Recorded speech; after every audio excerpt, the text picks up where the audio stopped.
Want an easy way to see if you could save money on car insurance? Geico gives you 3. Call 1-800-947-AUTO. Go online to geico.com or stop by the Geico office nearest you. 3 ways you could save 15% or more.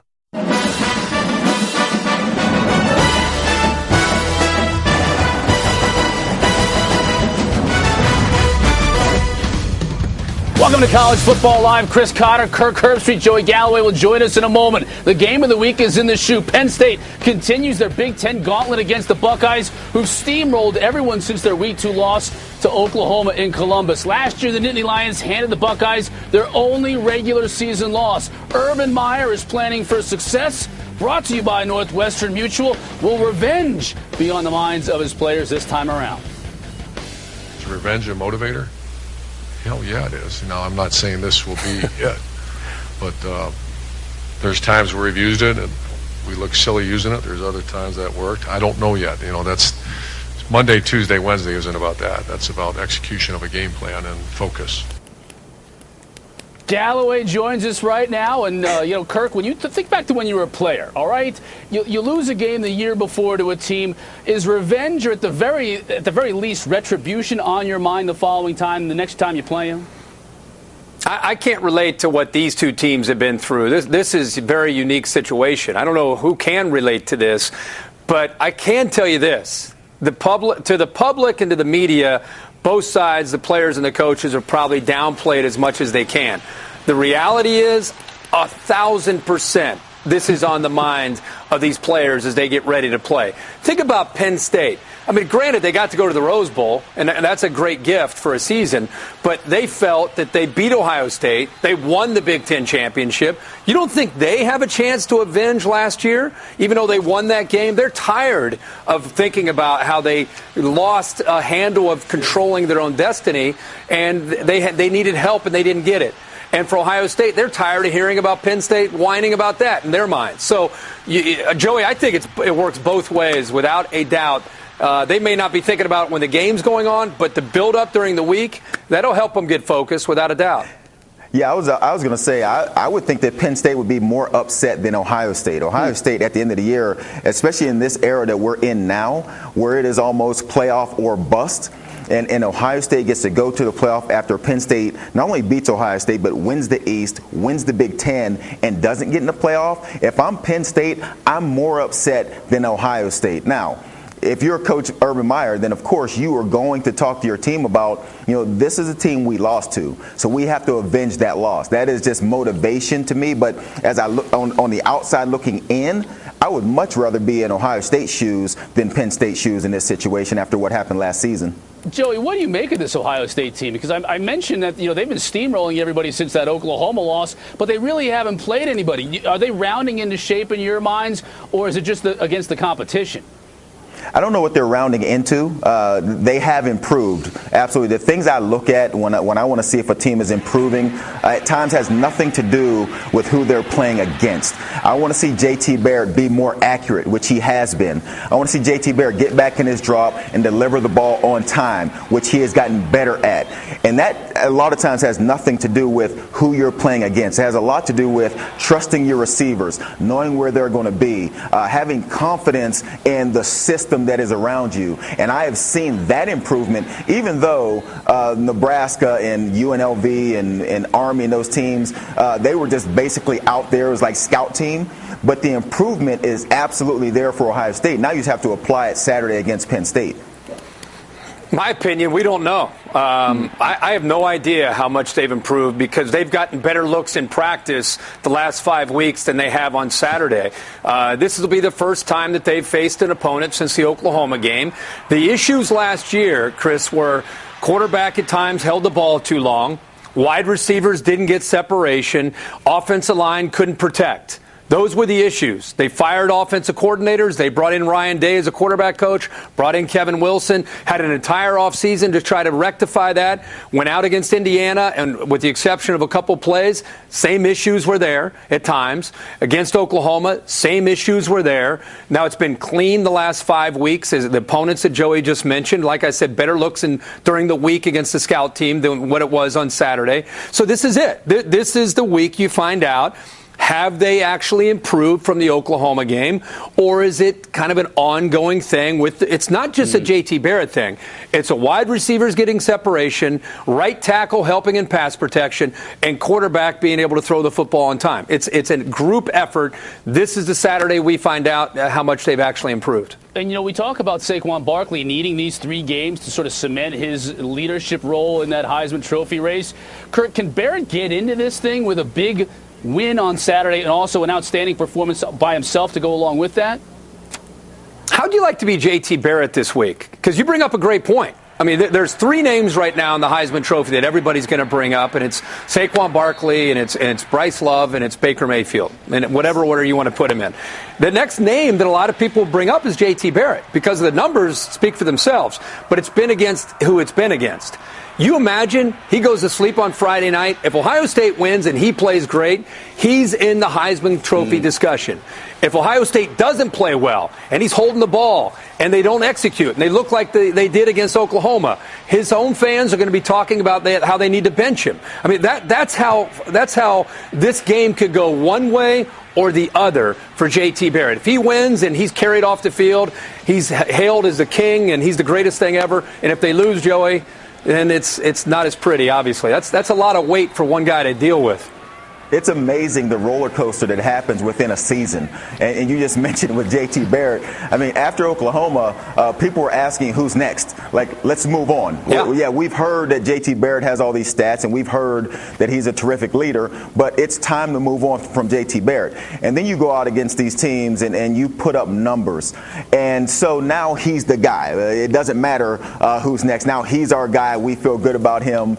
And you're right. As much as we give out the Heisman in the middle of the season, and then we take it back the next week, and then we give it to someone else, and then we take it back the next week, JT Barrett will have a chance to go through that same situation where and it's going to have to take 2 things. JT Barrett playing well, and it's also going to have to take Saquon Barkley being somewhat shut down by the Ohio State defense. Yeah. He'll get in the conversation, but how far it goes will depend a lot on Saquon Barkley. But it is always funny to me how we hand out the midseason Heisman Trophy. Like Leonard Fournette has like 2 of those, and then you take them back, and then you just move on to the next conversation next week. Well, talking about moving Chris, on. Chris, yeah, go ahead. Real quick, I just like to say this, that just fresh on my mind after walking out of Happy Valley last week and in the whiteout, is we're talking a lot about Ohio State's offense, but what I think is going to be exciting to watch is that Ohio State defensive line against the Penn State offensive line, because if Ohio State doesn't win the line of scrimmage, and everybody wants to talk about Saquon Barkley, what we were reminded last Saturday is that Trace McSorley throwing and running is a legitimate threat. It's not just Saquon Barkley. And if Ohio State's defense spends all their time this week getting ready for 26, Deshaun Hamilton, number 5, is going to make you pay for that. Mike Gesicki, 88, is going to make you pay for that. They've got weapons. Johnson, 84. They've got guys all over the field. And if he doesn't have time, that's kind of kryptonite this week to me, is the Ohio State front 4. Can they close in on the running game? Can they apply pressure and get to McSorley before he gets out and creates the way he did against Michigan? The defensive line is the X factor. If they're controlled up front, Penn State will move the football. If they're not, then that will be a tough thing for Penn State to deal with. Is that line of scrimmage will tell us a lot this week. And Michigan was not able to dominate that line of scrimmage. The end result, they lost last week. They've lost 2 out of 3. Coach Harbaugh talks about the Wolverines and their fall from grace a little bit here. There's a great phrase: when the going gets tough, the tough get going. And it's a cliche. Maybe you call it a cliche, but cliches are usually cliches because they're true. Yes, there's a standard. There's a standard that we have to play to and need to be at. But that opportunity to learn that and to go through that, that's a tremendous opportunity to get the team to where it needs to be. I would call it a cliche, but you can call it a cliche if you want. Joey, either way, what on earth is going wrong with Michigan? They need better quarterback play. And I think we would see a different Michigan team if they had better quarterback play. I think it just changes. When you watch their film, there are shots there. There are open receivers downfield. And the way they play defense, as good as they've been before the Penn State game, you only need a couple of those shots. You only need to hit a couple of them just to loosen up the defense. They hadn't been able to do that. And until they can do that, then it's going to be tough for Michigan to get over that hump. And so when you talk about this team, you talk about Michigan and where they are and where they should be moving forward, you look at a team that has to win games that they need to keep it in single digits, because offensively they're not going to be able to put up points to keep up with these teams. And especially when we see them on Saturday night and they're going against a Penn State offense that is so explosive that, and Kirk, you mentioned winning the upfront, winning the line. You have to win it in more than one place. You know what I mean? Like, you got to bring more than one guy to the party. And you could see with Michigan, like, Maurice Hurst would win in his area, but then if the next guy next to him didn't win, then they're in trouble because Penn State's offense was so talented. And so until Michigan can solve the quarterback issue, and I'm not talking about great quarterback play because their system isn't set up for a quarterback to stand in the pocket and light someone up, but you have to take the opportunities that are there from the play action pass, and they haven't been able to do that. Joey, as you know, in college football today, balance to me, the old days balance was 200 yards rushing, 200 yards passing. Balance today to me is ability to have answers. If teams are going to put 9 guys at the line of scrimmage because they don't respect your passing game and they know you're going to try to run the football, you have to have an ability to make them pay for that. And it's not just quarterback play. They are so young on the outside, on the perimeter, that the Tariq Black injury really, I think, set them back as far as a guy that can take the top off of a defense. The other guys, it's kind of hit or miss. Probably their best receivers are the tight ends and Grant Perry, which are more like short to intermediate passes. So defenses right now don't fear anything downfield. If they had a Joey Galloway potentially going by them, that's a different kind of animal defensively that we got to worry about 84 over here because he might go by us. But if that's not there, you could take your chances and squeeze that offense and that running game and that short passing game. And that's kind of where Michigan is living right now. Against some teams it won't matter, but against equal or better talent, it's a handful. And I think, guys, that last week it was the first time we've really seen Don Brown's aggressive, in-your-face, man-to-man defense get exposed as far as so many different matchups. You leave so many guys one-on-one. If you don't get to McSorley, he's going to find Saquon Barkley against Mike McCray. He's going to find Mike Gesicki over here against a linebacker or an undersized safety. He's going to find Deshaun Hamilton one-on-one against a safety. So those one-on-one opportunities, they believe in getting to the quarterback before you expose them on the back end. Last week, that didn't happen. It'll be interesting to see if they tweak that as they get ready for some other games down the road against teams, again, who can make them pay for that kind of coverage. I've seen Galloway training with a parachute strapped to his back. I think he could still take the top off of defense even today. Oh, yeah. Kelly Bryant's ankle is clearly the subject of much speculation down in South Kakalaka. Here on College Football Live as well, we'll talk about that next. And speaking of Clemson, big one Saturday night. Kirk, I know you're going to be down there taking on Georgia Tech. They've had 2 weeks to prepare for that option, also to get Bryant healthy. So we'll see what Clemson is able to do on both ABC and ESPN2. And it's a twofer rather, because you can, depending on where you live, and check your local listings. You'll also be able to see Texas Tech and Oklahoma. Expect some fireworks in that one as well. And as always, both games streaming live on that ESPN app. College Football Live is brought to you by Northwestern Mutual. Northwestern Mutual. We help you live life differently.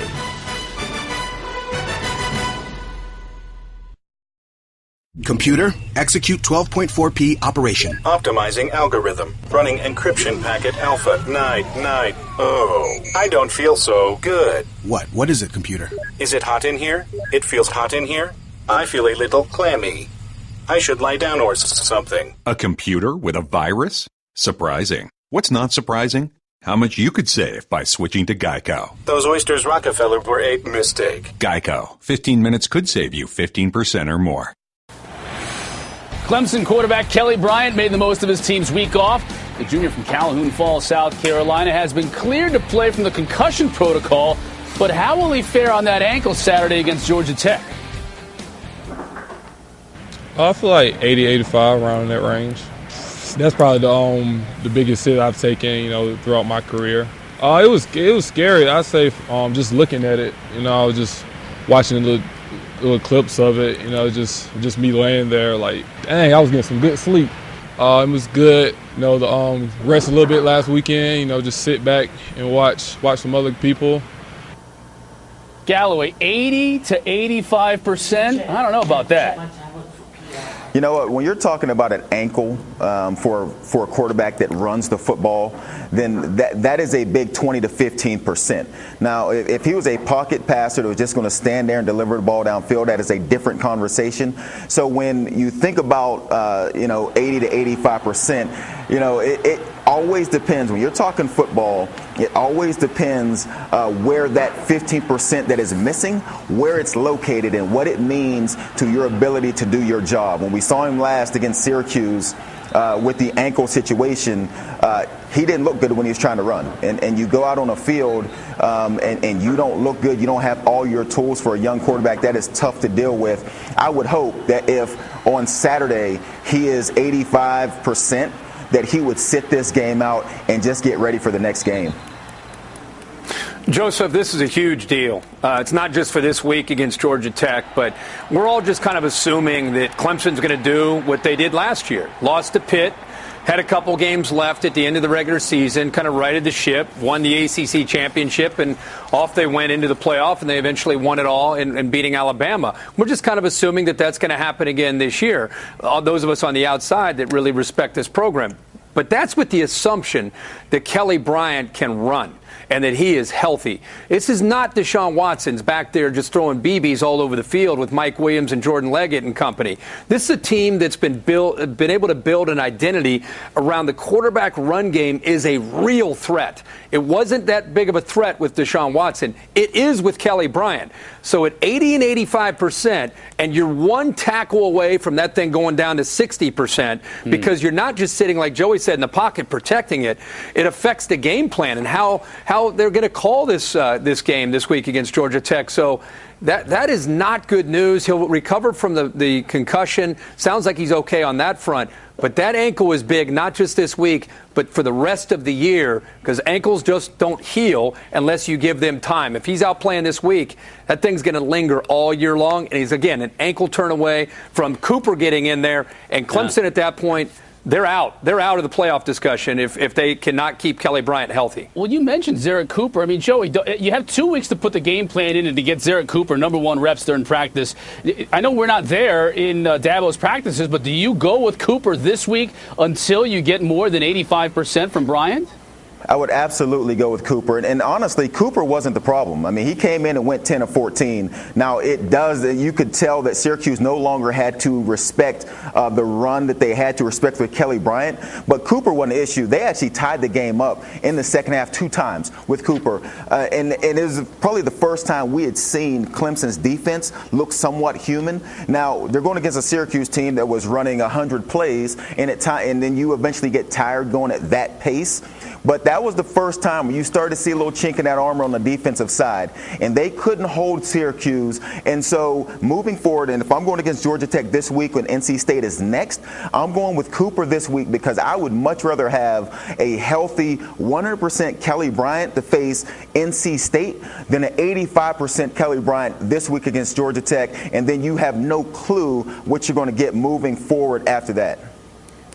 Joey, it's a good point. And this is not a reflection on Cooper at all. It's more of the identity that this offense has been able to establish this year with Kelly Bryant. There's kind of a direction. They've established the 2 backs that are now getting the ball for the most part, Feaster and Etienne. They really weren't the guys early in the year. They were working their way towards that. But as this offense started to create that identity at Louisville, against Virginia Tech, we started to see, oh my gosh, you start to mix in Kelly Bryant as a run threat, Etienne, Feaster, and then play action off of that. That is a dangerous dangerous combination. Cooper, I think he can throw it, like you said, 10 of 14. I don't sense the same run threat. And so I think you go back to the chalkboard and you figure out, okay, if we don't have Kelly Bryant in the run game and the run threat of the quarterback, that not only affects quarterback run, but also affects how we run with these talented backs because they're playing off of Bryant's running ability. So that's why when I'm saying I'm not trying to downplay Cooper and what kind of player he is, I'm more representative of the identity of what Clemson's been able to build up with Kelly Bryant at quarterback. If you lose him, boy, that is a big setback, in my opinion, for that offense. And to both of your points, that week off couldn't have come at a better time for Clemson, and they get Georgia Tech at home, so it's as good a scenario as you could paint for them. Well, the Irish haven't needed much luck lately, I got to tell you that. Can anyone stop Notre Dame from fighting their way into the playoff? That's coming up next. And boy, do we have a dangerous game on Saturday. Number 4, TCU taking on Iowa State in Ames. 3:30 Eastern on ABC or on ESPN2. Just check your local listings, and you can stream it on the great ESPN app.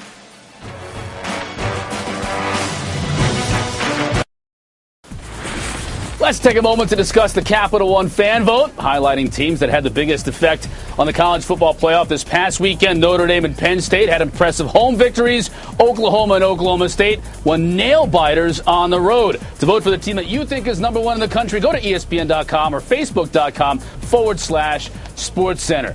Notre Dame's Brian Kelly. Here he is on his team's 6-1 start. Our mission from day one is to win a national championship. So you guys are just catching up to us. We've been in the playoffs since we lost to Georgia. Every game's a playoff for us.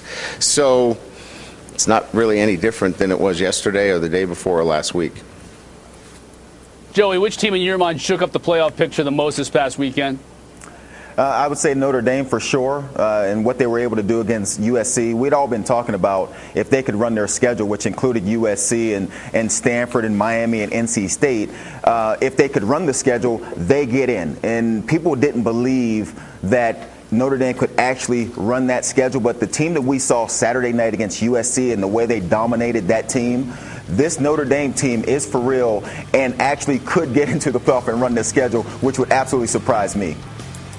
Hey, Joe, who would have thought at the beginning of the year we would all sat around and said, boy, if Notre Dame can just deal with NC State, if they can just knock off NC State, and can they run the football against NC State? Yeah. Think about that. If they win that game, guys, I mean, and I know Navy's tricky at home, but if they beat NC State, they don't have a conference championship. You're talking about the trip to Miami and a trip to Stanford at the end of the year.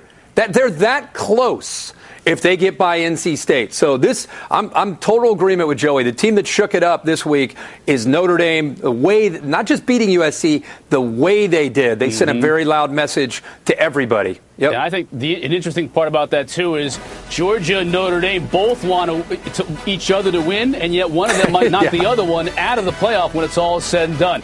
Thanks for watching, everyone. Had a great time bringing you the show. See you next time.